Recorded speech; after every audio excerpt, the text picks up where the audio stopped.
আসসালামু আলাইকুম। আশা করি সকলেই ভালো আছেন। আমিও আল্লাহর অশেষ রহমতে আপনাদের দোয়ায় ভালো আছি। আর ভিডিওর শুরুতে আমি কথাগুলো বলে নিচ্ছি যে অনেকেই ভাবে যে হয়তো লাইক কথাটা উল্লেখ করা হয় না বিদায় লাইক করা হয় না। আসলে তা কিন্তু নয়। চলুন আমরা সকলে মিলে লাইক কথাটাকে বর্জন করি। আসলে আমাদের বলে দেওয়ার কিছু নেই। আমরা কমেন্টস করে যে লাইক করে আসবো, এটা আমাদের প্রত্যেকেরই একটা দায়িত্বের মধ্যে পড়ে যে আমরা একজন আরেকজনের বন্ধু। তো একজন যদি আরেকজনের ভিডিওটা দেখি অবশ্যই লাইক করে চলে আসবো। এখন সাধারণ জনগণ লাইক করবে না করবে সেটা তাদের ব্যাপার, যে তাদের ভালো লাগলে করবে, না লাগলে না করবে। আর আমরা যে যারা একে অপরের বন্ধু বা একই প্ল্যাটফর্মে কাজ করি, তারা কিন্তু অবশ্যই একটা ভিডিও দেখলে, একজনের একটা ভিডিও দেখলে তাহলে অবশ্যই লাইক করে তারপরে ভিডিওটা দেখি।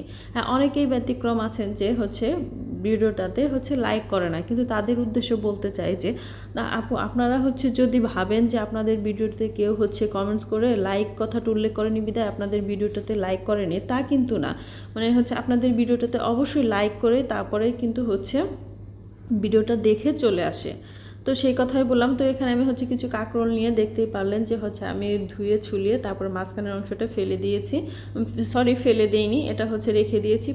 পরে আমি সিদ্ধ করে নিয়েছি একটু, কোনো কিছু দিয়ে না, জাস্ট একটু হালকা হলুদ দিয়ে সিদ্ধ করে নিয়েছি, আর কিছু করিনি।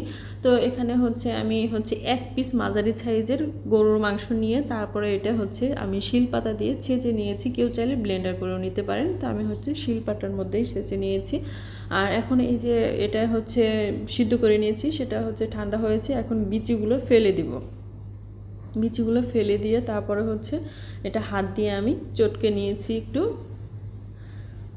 একদম মিহি করে চটকে নিইনি, কিন্তু জাস্ট একটু ভেঙে দিয়েছি আর কি।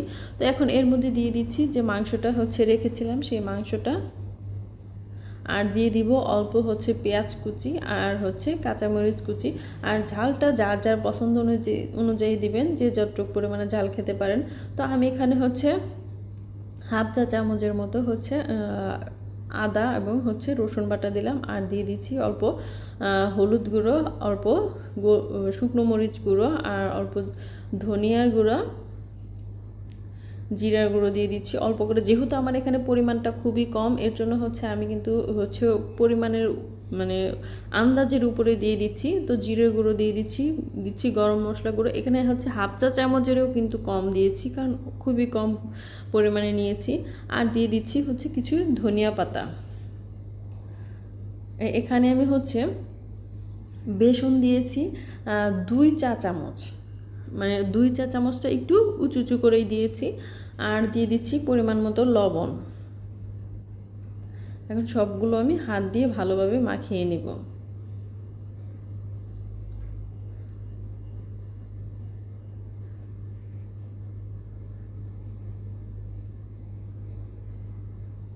মাখানো হয়ে গিয়েছে।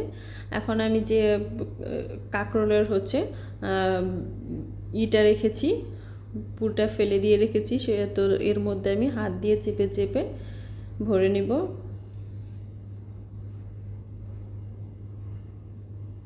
এটা একটু সুন্দর করে হাত দিয়ে চেপে চেপে দিবেন, তাহলে দেখা যাবে যে কাঁকরোলের গায়ের সাথে লেগে থাকবে, কিন্তু খুলে যাবে না। দেখে বুঝতে পারতেছেন যে আমি কিভাবে ভরে নিয়েছি। আর এই দিক দিয়ে কিন্তু হাত দিয়ে একটু চেপে চেপে দিচ্ছি, যাতে খুলে বের হয়ে না যায়। তো সবগুলো আমি এভাবে করে নিয়েছি। এখন এগুলো আমি তেলের মধ্যে ভেজে নেব।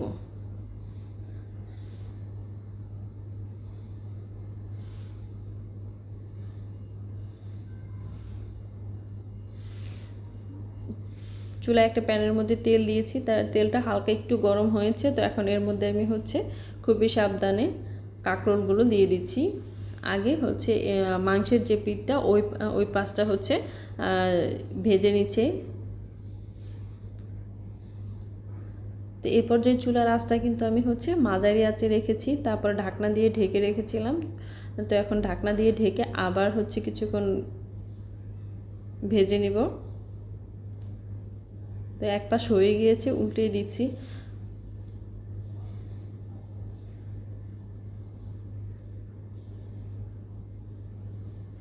আর এই কাঁকরোলের রেসিপিটা যে খেতে কি পরিমাণে মজা, আসলে অন্যরকম একটা মজা। কাঁকরোল, যদিও কাঁকরোল হচ্ছে সবজি হিসাবে কিন্তু আমি এতটা পছন্দ করি না, কিন্তু এই কাঁকরোলের এই রেসিপিটা যখন আমি করেছি তো এতটা মজা যে আমি আসলে হচ্ছে কি বলবো, গরম ভাতের সাথে খেতে যে কি পরিমাণে মজা লাগে তা আসলে হচ্ছে বলে বোঝানো যাবে না যে এতটা পরিমাণে মজা।